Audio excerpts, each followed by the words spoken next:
So yesterday I mentioned there were a few things I didn't like about the government's new Help to Buy scheme. And if you go to the website and you just look at what are the kind of ongoing requirements, it doesn't actually look too bad. So you need to maintain your home, keep your home insured, and participate in reviews such as, but not limited to, providing your updated income details and information about key changes to your personal circumstances. So none of that seems too onerous.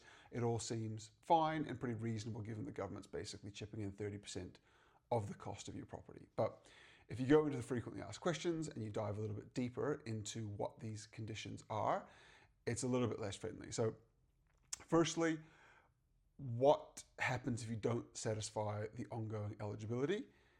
Housing Australia may require you to pay some or all of the government guarantee, which means if you bought $1 million house, the government's guaranteed $300,000, and for whatever reason you're no longer eligible, you may need to pay some or all of that $300,000 back to the government, which is potentially pretty challenging. If your income's gone up $5,000 and your property's gone up $50,000, you don't have the income or the equity to refinance the government out, which basically means you have to sell. So what are the ongoing eligibility requirements? So first of all, you need to live in this place as your principal place of residence.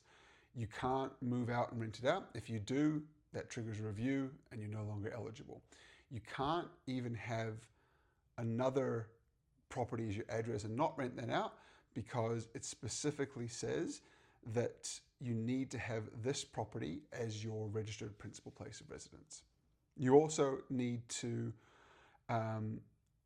maintain the property, but any changes such as renovations, refinancing, or selling require both notification and approval from Housing Australia, which basically means you need to get approval from the government in order to refinance your house, in order to do renovations on your house, whatever it may be.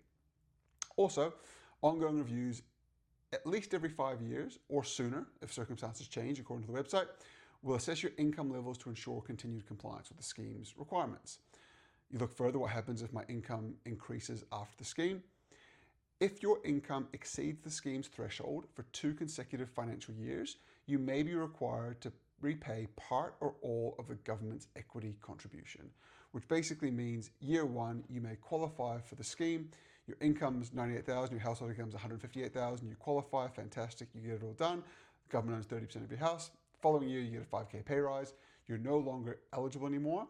Now, we don't know when these reviews are going to happen. It says it can be every 5 years or less, depending. If you are no longer eligible because your income's too high for 2 years in a row, in theory, you've got to pay back some or all of the government's percentage, which is pretty unrealistic. Now, obviously, this is going to change over time, and I'm sure they'll iron some of these kinks out, but this kind of confusion is why I don't